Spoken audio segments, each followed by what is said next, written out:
Back to Project Unpolished, episode 3. Today we're going to talk about the capabilities versus looks. And as I mentioned in the last episode, we talked about what have inspired me. And I told you the first thing, but the second thing we're going to talk about today, and that was happening in school. I don't think a lot of people would believe me as how you see me today when I say that I got bullied in school. I didn't look maybe as pretty as all the other girls. I had glasses and got a lot of bullied for them. They wasn't very pretty either. They were round, but anyway. My mom or my family didn't have a lot of money, so there wasn't possibilities to buy new clothes always. And I remember I was growing so fast, so a lot of my shirts was like half of my arms, and same with my jeans or panties. So that was definitely very hard. And also growing up in Sweden, it was very uncommon to have both brown hair and brown eyes. So I was questioned a lot if I was a foreign, which I am, but it still just makes it very a little bit like on the outside kind of. So both, I mean, the glasses, the clothing, the foreign, it just made me feel that I wasn't included kind of. So that's why I want to talk about the capabilities today, because luckily I had the growing up in the environment that I've had with the sports. So luckily I've could use a lot of my strength from that as a strength instead of how I look like, if that makes sense. So for example, because I was very athletic and was very good at sports, I could get acknowledged by the people, like most of the guys, because they were always very athletic. That's where I was seeking a lot. That is where I could get my approval and the acknowledge. Today I can sit and say that I was using the strength and being physical as to be likable instead of how I looked like. But I mean, during growing up, there was a mix of both. I was every day, as I guess every teenage growing up was very aware of looking a certain way, being a certain way to be likable. But I think I quickly found a way along with that, with the sports, and that could be in school when we had the breaks. For example, the guys were always playing football, and I remember that I always wanted to join, and all those different physical activities. And in the beginning, I was just one of the girls that was sitting on the side, and in the beginning when you did the football teams, you had two team captains, and they just chose the teams, and you never really got picked, or if you got picked, you were just standing on the field and didn't do much. But I gained my respect because I tried to. I didn't satisfy with just being standing still. Like I always wanted to be a part, and I always wanted to show like what was I capable of. And I did a lot of training at home. I had a little brother, and we played a lot football together. I never did football myself, and that's a whole another story. But that's because on my father's side, he was very traditional.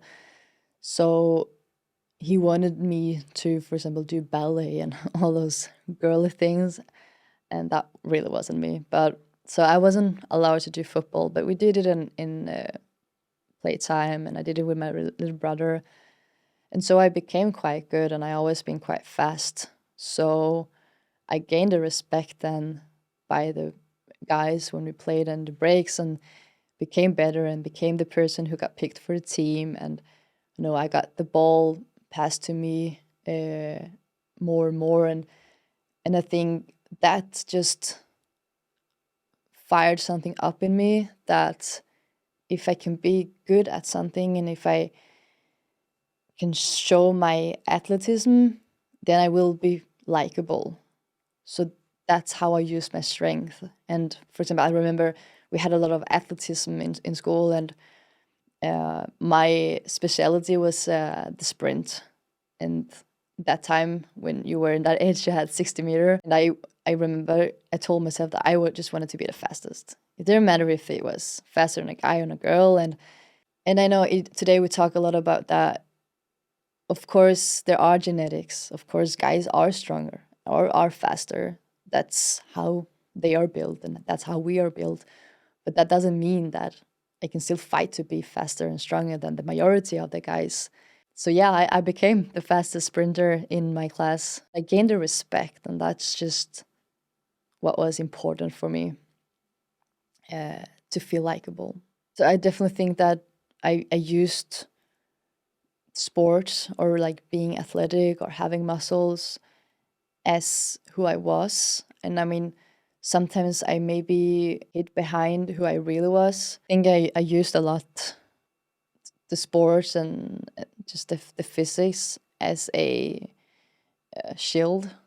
Like I was hiding behind who I really was, who Rebecca really was, what did I like, what did I, just like who was I? And became like so fanatic of always doing sports and always trying to be good at something instead of maybe thinking of who I really am. And I think a lot of it has also to do with, again, the approval that we talked about. I always have tried to be likable because I thought like being good at something, then people would love me even more. I used sports a lot to be likable, but I'd still had my friendships, of course. So that was pure. That wasn't, I mean, I wasn't alone growing up, and I wasn't alone in school. I still had my friends. So, and they wasn't my friends because of what I was capable of. It was just more this idea of that I could be more likable or get more love if I was good at something. Definitely, through my life, I've been striving a lot to be stronger and what I was capable of. But I'm just thinking that even though that was the case, I think we were still thinking a lot of how we looked like. I know that like doing the sports, it was I was I, and it, bleh.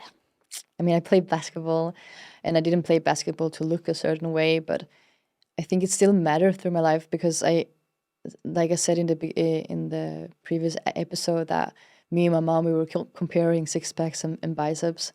It was still necessary then to have that, if that makes sense. I mean, some girls maybe grew up, or when we grew up in the 90s, it was very much about being skinny, and fat was like a very no-go, and you were eating a certain way or being a certain way. And thankfully I had the sports, so thankfully I had the body, and I didn't have to think about it too much, but it was still a huge subject when growing up. I mean, through friends, and for me, I didn't put as much thinking into that. So for me, it was just, that's how I look. So I was more about what I could do. And that's always been going with me through life. And I am very competitive. And I think I want to be the best in every aspect. It's not just sport, it's in like everything that I do. But I think also that I don't want to be the best. I don't know how to explain it, but for example, thinking about sports, when I did the basketball, if we're going to talk about more what drove me into it, like why I wanted to be capable of what I did, or why I wanted to be physical active, or like what was driving me. It was not the thought of winning the championships, or it wasn't so much about the achievement, but it was the achievements for me, like how good could I be in sports. Like it was again a lot about the approval from coaches that, let's say, if we go into my basketball career, always wanted the most play time during games. I remember one time we had, or a few times we had training camps, and a lot of times on those training camps we had a agent, agent that was trying to select good or talented athletes for the national team. So that was more of what I wanted to be like. Hey, look at me, look what I can do. And instead of the thought of, oh, if I do good, I become this or that. It was more like, hey, look at me, look what I can do.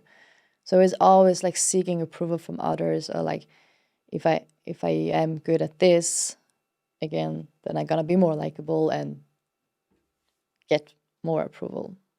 It's always a theme, I think. Is it Somehow. more about the chase or the work for you than the actual result? It's both. It's both yes and no. It's both chasing and it's both the result. I mean, I love competing. That was what I was chasing. I love to compete because, again, at being at competitions, you had the audience, you had the people looking at you, you had like you were proving something. You want to get the most playtime on the field. You wanted to be the best teammate. You wanted to be like scoring most goals, like all those kind of things. So I think it's a mix. Yeah. It makes sense. Yeah. And it also makes sense for your CrossFit career now that you're putting in all the work for, let's say, a 9-minute window. So it's more of a look at all the hard labor I did to be able to perform for these 9 minutes, not the how well did I do at the end of the 9 minutes. Even though, I mean, it's a result of what you did, because obviously, if you put in a lot of work, you're really good, and that'll show on the results. But it's not so much like, oh, you did great, here's an acknowledgement. It's the look at me now kicking ass. Yeah. Yeah, I think definitely think it's what you're saying. The approval doesn't come from seeing you being done with something, but it's seeing how well you do it within the actual Yeah. or Yeah. Yeah, it makes sense. But I'm just thinking about like the what you say about the acknowledge, because I'm also, I know that I'm a person who wants to hear, like, okay, let's put it this. I want to hear that I'm good, but it's more in the sense of it than it approves what I'm doing. It Instead of saying, hey, okay, it's very hard to explain, but okay, I want someone to say that I'm good, but not for the compliment itself. No. It's to get to approve what I do, Yeah. to know that what I do is good, just for me to be good enough. Yeah. I think that's what it is. I just want to know that I'm good enough, and that's just been a thing through my whole life. I just wanted the approval. I just wanted the acknowledgement from my family, from friends, to love me, to acknowledge how I am, who I am, and just hearing that I'm good, that it's good enough what I do, that I'm okay. So when people say, or when I need to hear, oh, you did that good, it's not for the compliment itself, but it means a lot to me because then I feel I'm good enough. So next episode, we will talk about a lot about my mom's approval, because I think that have been a huge deal breaker through my life, and things that I've realized today where I am now, which have relieved a lot of things from my shoulders. But I'm looking forward to tell you more about that. And thank you for listening again through this episode. As always, I appreciate a lot if you show the appreciation by likes or subscription. So I hope you want to listen in for the upcoming episodes of Project Unpolished.